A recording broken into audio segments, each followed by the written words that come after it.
Welcome to the DevReady podcast. Joining me on the DevReady podcast today, I have Maarij.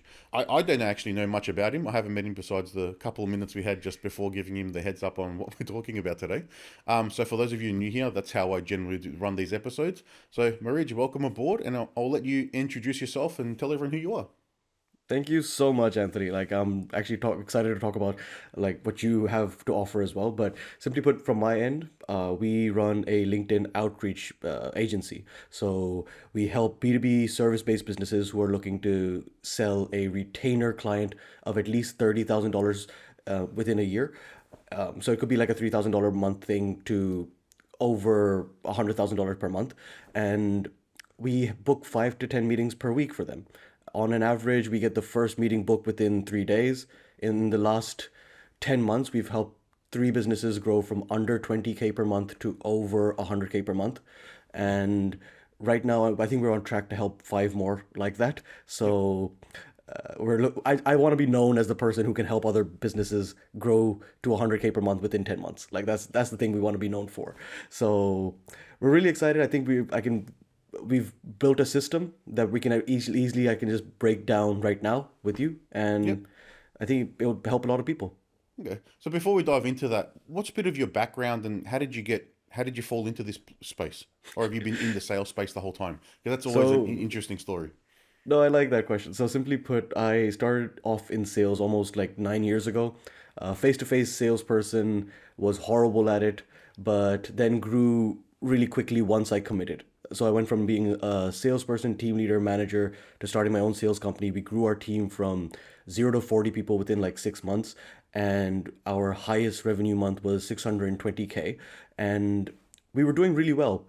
And because of that, I said, okay, I'm good at building teams. I'm good at building systems. Let me become a consultant as well.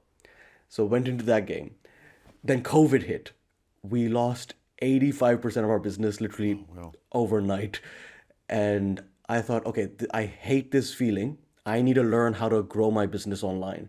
So spent the next 11 months and close to $48,000 trying to figure this out by myself. And I just couldn't. Un- until one day, I literally just downloaded LinkedIn and I was scrolling and I saw this one guy's post and I said, "Oh, I like this guy's post. Let's read a little bit more." Next day, he was building a sales team. So I said, "Hey, look, if you're building a sales team, just don't make these mistakes. I would hate for you to lose all like on money and make these mistakes." So, long story short, I was then consulting for his business. But the cool thing that happened, the biggest ROI that I got like from that whole experience was he was an expert at getting leads through LinkedIn, and I got to learn everything from him Okay. and then also apply my systems, my methods, and my sales experience. And then we created like a 3DM framework. So all you needed to do is learn 3 DMs, and then you can book like minimum 5 to 10 meetings per week by yourself. You don't even need us to do it. We just help the businesses that are just too busy to do it themselves. Yep. And according to your website, they can help you get dates as well. Literally. So literally one day my friend and I we were just talking and he was like, "I'm struggling to get like dates on Bumble." I said, "Just show me your phone. Let me see what you're texting." And I was like, "Okay, just do this, this, and this." 3 messages and he got dates as well. Same philosophy. Interesting. You can close anywhere then. It So works. what what did you not know that you could reach out to people on LinkedIn initially when you went through that approach? Or was it he had some sort of like unique way to contact people? Because you just reached out to him without realizing you're making a connection. But Hmm. yeah, the consulting was a lucky follow on, I guess. Exactly. So it was, I think for most people who are just in the day to day, it's, you don't know what you don't know. And I just didn't know this world existed. My entire 8 year career was built off of people just like working with me. We got them great results. So I just got referrals off of referrals. Never had to even go online once. And but when COVID hit, the whole world shifted. So I just decided, okay, I just need to learn how to do this online, and I went through webinars and all of those kind of things. Nothing clicked until I just I like LinkedIn as well. It's just a lot more cleaner. Yep. Yeah. Yeah, it's funny how there's just those one like little moments where the gears just line up correctly and you understand now you've got complete clarity on something. Yeah, exactly. And I'm curious, like, how did you guys start your software development So then, our in that business, it case? started when we were in uni. So in my final year of uni, I was tutoring in a computer science. I was doing a computer science games programming degree. So I was tutoring one of the second year subjects. I started the business. I had a part time job at Coles. Was doing my honors. So that's what happened in that final year. Someone had the idea to connect a few of us together to start the business. Two of us remained from that, the two that were driving it from the beginning, and that's what we've done. We're a team of 6 in Australia now, and almost over 40 in Nepal. So, Nice. and before COVID is when we started the offshore team. So we had one guy there in early 2020. So it's been some big growth over the last few years, and just trying to refine and make that process work. But again, constant learnings over the time, and then I've had those moments like you had where I've just seen something or I've read something and it's automatically clicked. So I didn't Hmm. like making content. I've probably told this story 50 times on this podcast. I didn't like filming videos because I didn't like the sound of my voice. And then on when it's being recorded, which most people don't, but then I don't know where I heard it, someone said, "You're the only one who cares and no one's going to notice." Next day I filmed 5 videos. Like it was just like that. There's little moments where things just, you get clarity and you go, okay, I can go with that. Exactly. It's like something clicks and it all comes together. Like all the effort that you've been putting in for years and years just starts working. And Yeah. that's the exciting time. And then right now we're doubling down and just going crazy on, I think we're adding close to 5 to 10 clients a week, a Wow. month, sorry. Which is good. Like we can handle that much Yep. and we're putting more systems in place. But it's so cool that you guys started off in uni. Like, Yeah, it's been 17 years now, so it's almost another lifetime ago. my God. Okay. Yeah. I'll be going into half my life is this business soon. Fair enough. Wow. So Yeah. I mean, in that case, like, because after what's the big shift that you've seen when it comes to, because my whole focus is client acquisition. I'm always Yep. curious, what's the big shift that you've seen in terms of client acquisition in the last few years? Because I think there's been a big shift.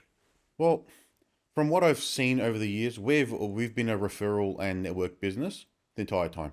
Hmm. So up until March this year, which is when we had our 17th year, is when we started actually advertising our services for our core business.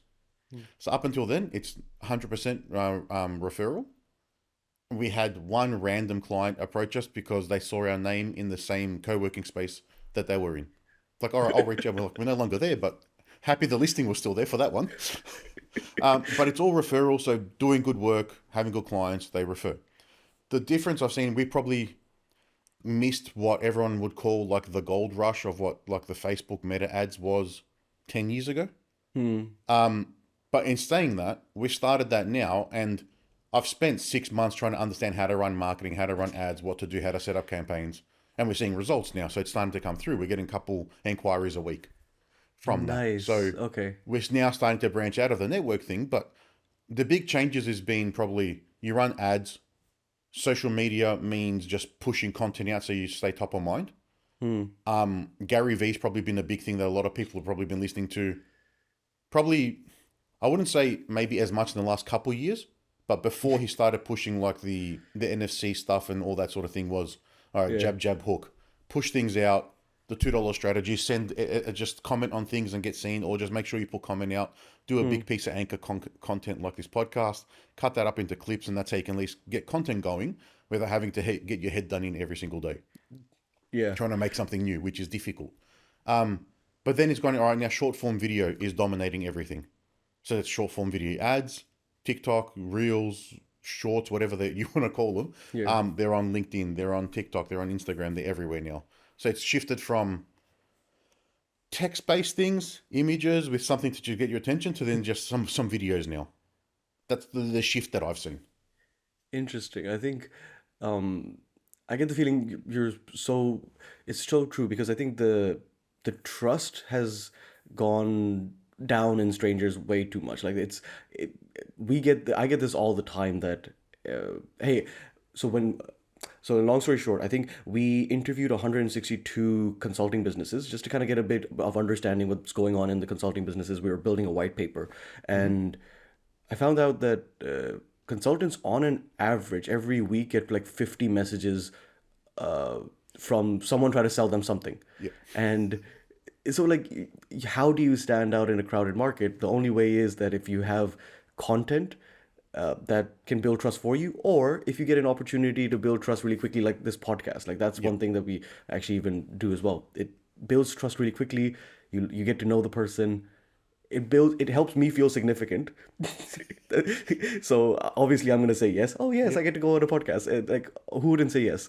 Yeah, a lot of people like to talk about themselves and promote themselves, and because we do, it's a business podcast. I'm not trying to run a news one or political thing or anything like that. It gives you a moment to meet someone great like yourself. Yeah. Networking tool gives you content as well, so you're not wasting 45 minutes of your day what we allocate.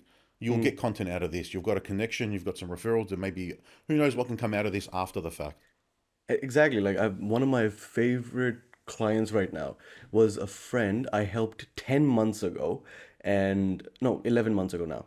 And at that time, he was just starting out, and I just helped him out. And it was just one of like these interactions that kind of, but now he's like one of my favorite clients. He brings on more deals. We get him the best results. So you never know like who you're going to meet. And I think everyone, even though the space seems crowded, it's not really. Like, you can still have your own podcast. I would highly suggest everyone who likes talking to people to at least have a podcast. Yeah. Well, I think it's 99% of podcasts don't go past like episode 2 or 3 or something is like that Yeah. is the industry stat. We released our 250th episode yesterday. So Sure. having consistency and just keep going is the key. But yeah, even if we get 3 listeners, if one of them gets something out of an episode, I'm happy because there's a goal there. All right, we've helped someone else, but then we've made a new connection as well. Exactly. And so, like, I'm curious, has there been one or two things that you've seen from running the podcast that has helped you?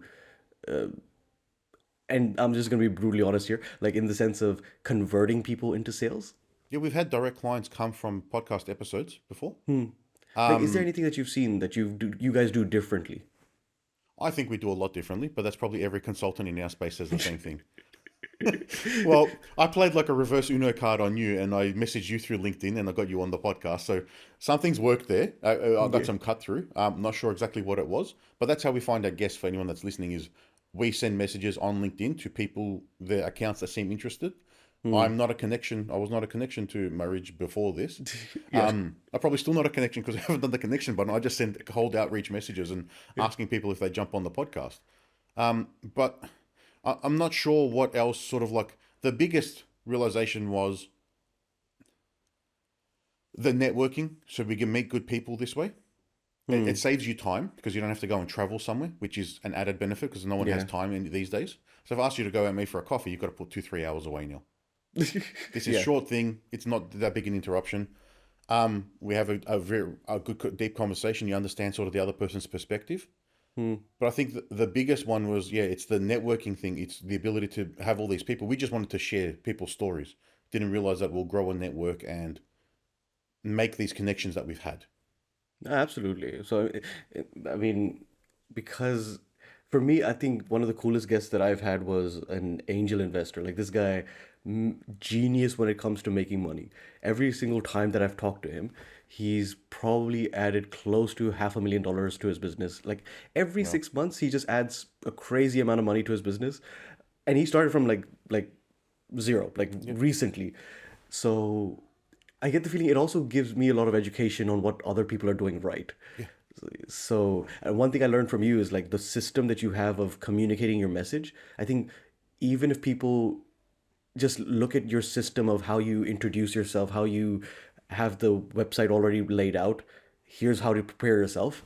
That was a great thing that I learned from. So, okay. thank you for that. I Thank have you. to say. Yeah, we try.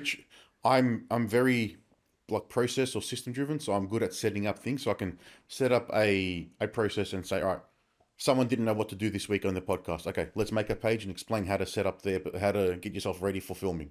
Okay, then what's the next thing? Oh, I'm sending ad hoc emails after the podcast saying thanks. You'll get an Yeah. automated email now saying thanks for recording. Here's a form. Go and put all your show notes in instead of me having to remember. Or when the team's editing, where's their details? Then go and chase it up. So I'm good at once we find a problem, fixing that and making it a process, so then it's repeatable, and then no one has to remember it. No, that's genius. I genuinely love this entire process of you. But Yeah, I think it was very smooth, very easy to kind of understand what's going on. That's good to hear.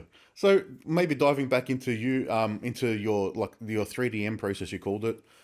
What's some of the things, or what's the methodology there that you've got that you're happy to share with everyone? It's super simple. Literally, all you need to do is understand that the first message is going to be the one that sets the tone. So, the thing that you just want to stay away from is sending a long message because I don't know about most people who are listening to this. For me, at least, when I see a long message on LinkedIn, I just kind of just swipe and just get off of the platform altogether because you know it's a sales message. You know someone's trying to sell you something. But if you see, hey, like for example, hey Anthony, good to connect. Are you guys more focused on software development for high enterprise clients or small businesses? And that becomes like your an easy question to go into the conversation with. Hmm. So rather than sending a pitch in the first message, if you can look at the person's profile and ask one genuine question, and the framework that we follow is a this or that question. Are you doing this or that? Okay. Hey, looking at your website, I was a little confused. Are you doing this or that? Are you focused on these kind of clients or are you focused on these kind of clients? It opens the conversation. And the second message, that's all you need for the first message. You're just going to look at the person's profile, ask a question, this or that. Second message is, hey, acknowledging whatever they said, Hmm. complimenting them, or maybe relating to them. Oh, I like what you did there. Or saying, oh, we do something similar, relating to them. And the third part of the second message is just asking one more question about whatever they said. Okay. Once you've done those two, we get a massive open rate and we get chunky answers to those first two questions. So once the person is shown that they're interested in answering, they're excited to talk to you, you can ask anything after that. So there's Their guards literally, down. yeah, they've got their guards down. You're a genuine human being. You literally a few days ago, I reached out to a person like this. That person made a post on their profile.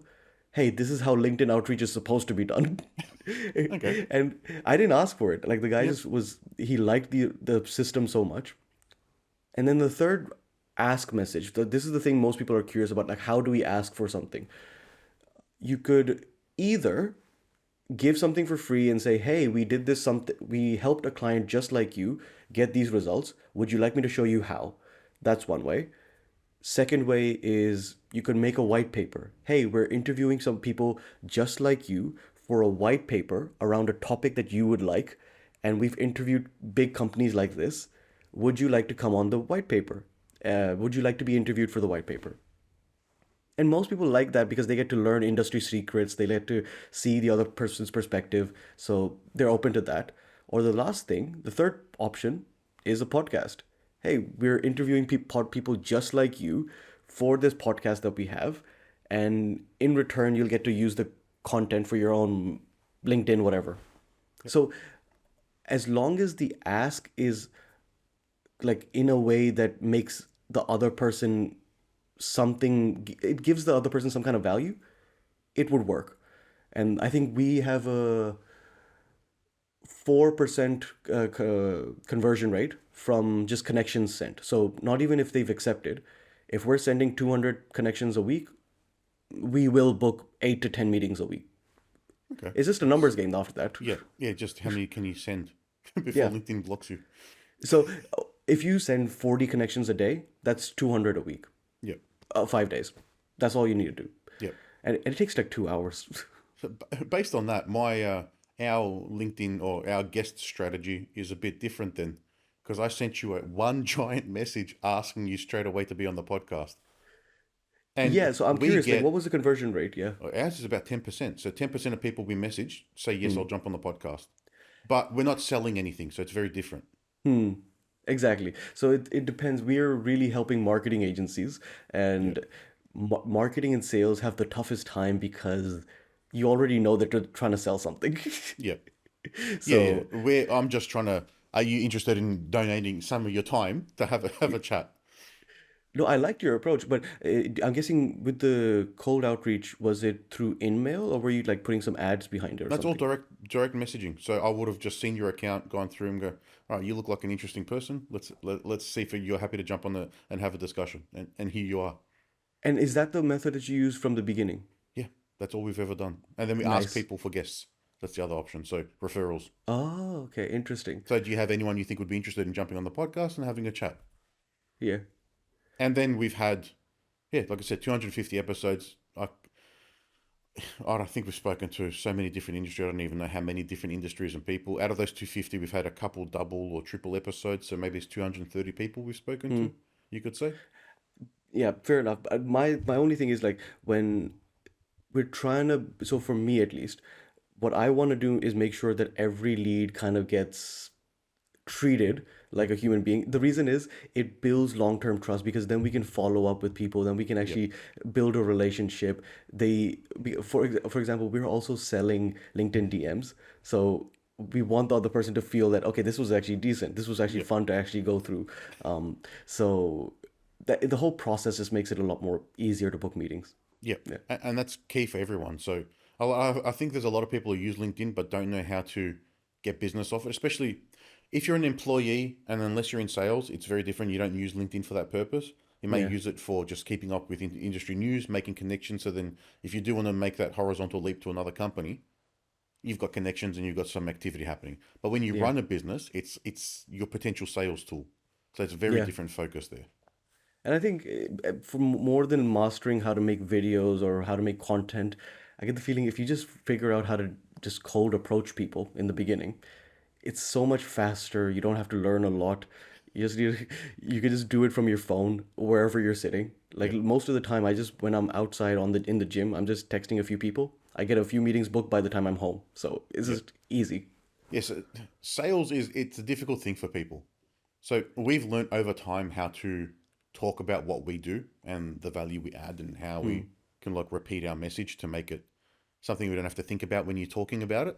But Hmm. yeah, in-person sales is it's not an easy thing, and especially a lot of small businesses that start, or a lot of people that we talk to, they don't start a small business like you had some experience and decided to go out on your own.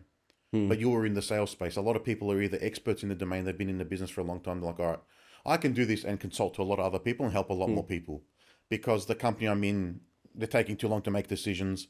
They're not listening or whatever, like the situation may be. But they've never been exposed to the sales side or the marketing side.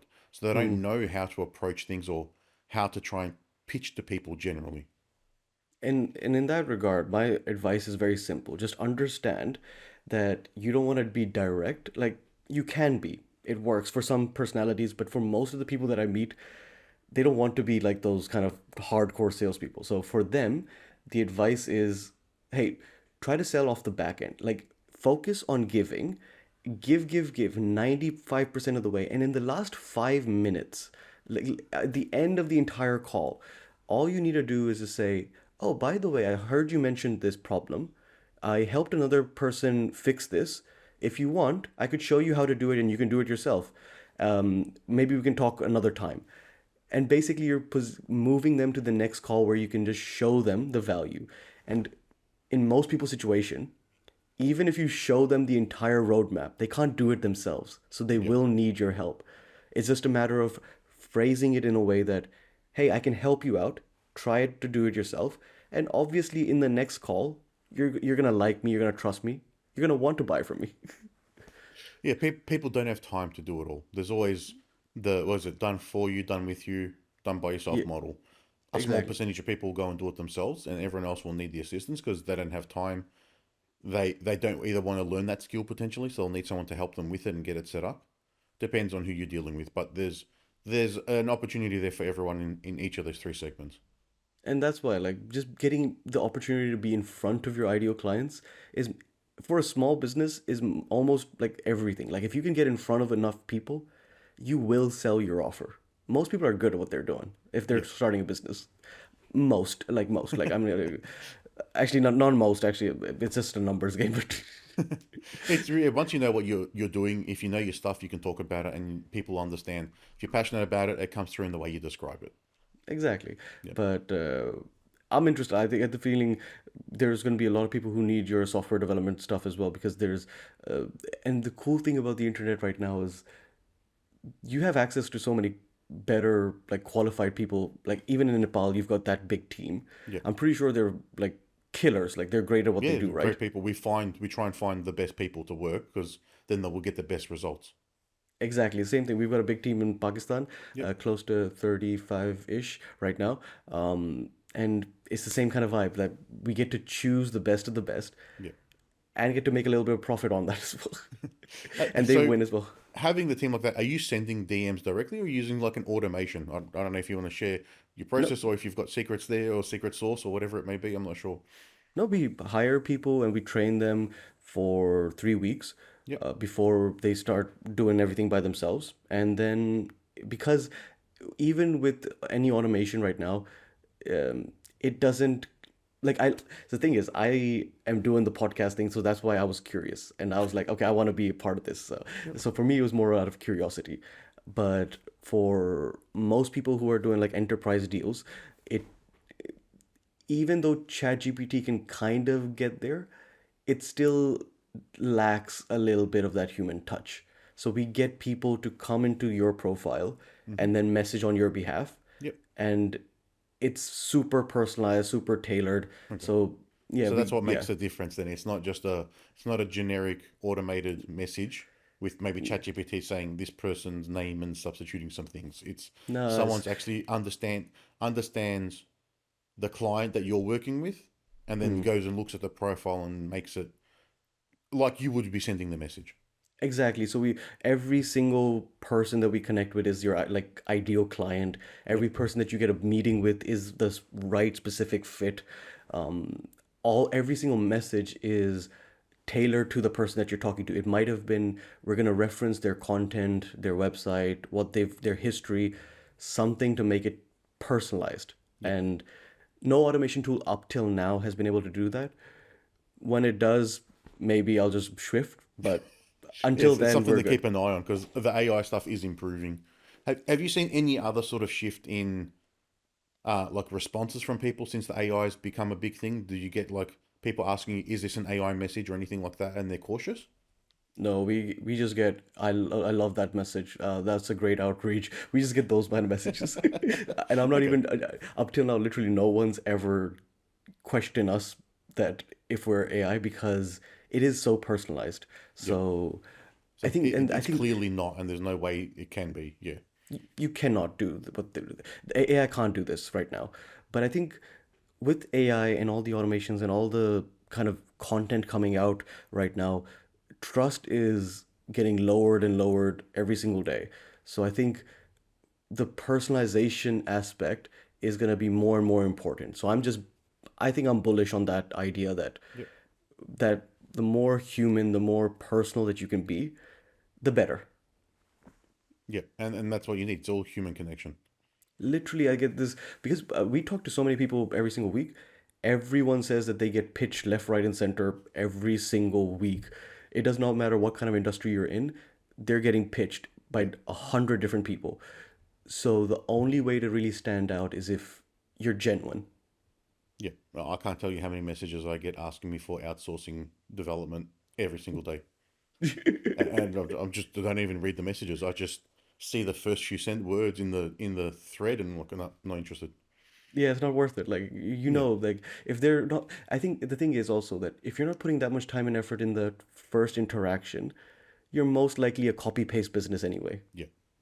So selling high end stuff where you need to build trust, you might as well do it the right way. Put a little bit more Of course. effort in, but get way better results. Yeah. Try and build an actual connection and rapport with the person you're working with, not just throw a net out and see how many things you can catch. Exactly. Yeah. Take the So time and get better quality. even with the podcast, even with the white paper, or even with the kind of help, we just make sure that every single meeting that we take or our clients take is with their ideal like Yeah. person that they want to sell to, not everyone. So that makes it a lot more it saves them a lot more time. Yeah. And like our messages to get guests on the podcast, I don't have an automation. I will Mm. sit there when I can't do my work anymore because I'm like fried. I'm like, all right, this is a good time to go and look for people to have on the podcast. And then I'll sit there and I'll go through and look at searches and open up 20 different profiles and go, I could talk to you. I don't think you would fit, or you're done right. So I actually curate who I want to talk to. It's not And just a blanket message to 1,000 people. exactly, and that's the thing. I think it worked well because it did still feel that you were targeting. And I looked at the kind of guests that you had. So everyone does this. Everyone today will go through your website. Everyone will check you out. Everyone is gonna see if you can actually are you actually good. Yep. So I saw your entire website. I was like, okay, this guy seems interesting, and only then do you actually go for the next step. Yep. Most people can't pull that off in the beginning.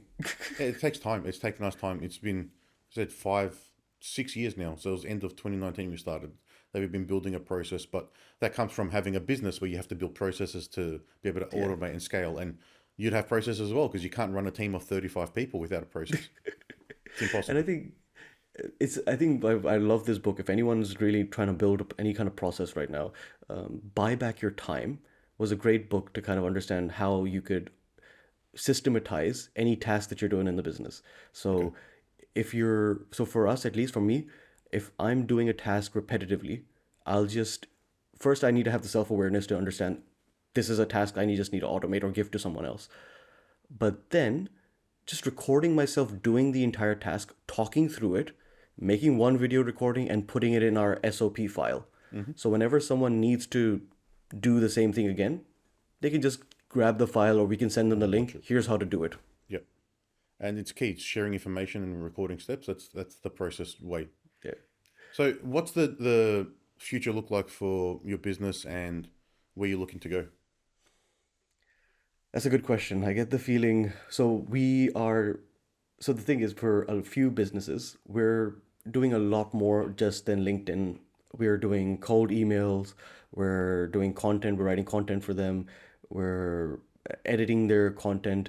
So at this point, we've done so much that we're now going towards becoming a proper CRO for businesses over 3 million. Yep. So the goal is that, because I think I will still stand true to this. Outreach is the fastest way to get results. Once you get results, once you know money is coming in, then it makes sense to put in time and effort into content, SEO, the branding, and all those other marketing stuff. And then after you've got your branding and everything right, then it makes sense to put money into ads.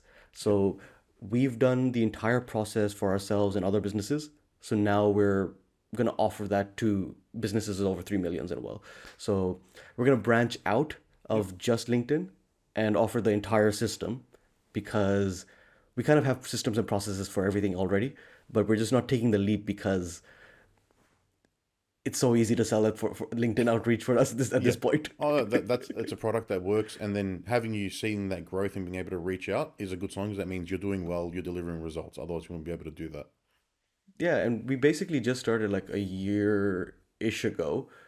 So in that year, I think every business has grown at least 3 to 4 times. Yep, amazing. Some businesses have grown to over 100K per month. Yep, So it's and just that's amazing. so I'm really grateful that I got to work with good people who accepted what I was doing when didn't have results. Yep, And now that we do, it's so much easier. yeah, of course, and that's always a good thing, is having good people to work with. What about you? Like, what's your goal with the business right now? So we're growing the business. We're playing a lot in the AI space, so working with agents and things like that into our own products. So the goal is to try and launch the new version of our DevReady AI platform that's got a bit more automation built in and some more smarts with AI agents and things like that. Won't talk about it too much yet, because it's a bit under wraps until we get it ready and ready to go, but we're not far off. Okay, I'm curious about that, but okay, we'll talk about that Not a later. problem. If anyone wants to reach out and find out more about you, how can they do that, Maarij? Obviously, LinkedIn is the easiest. My first last name, Maarij Qureshi, and otherwise you can just check us out on simplifysalesandmarketing.com. Yep, awesome. Well, thanks for joining me on the podcast today. It's been a great chat, and it's gone a bit all over the place, but it was good. Thank you so much. Thanks. I've got a little bit of an ADD brain. Not a problem. Thanks, everyone. Bye.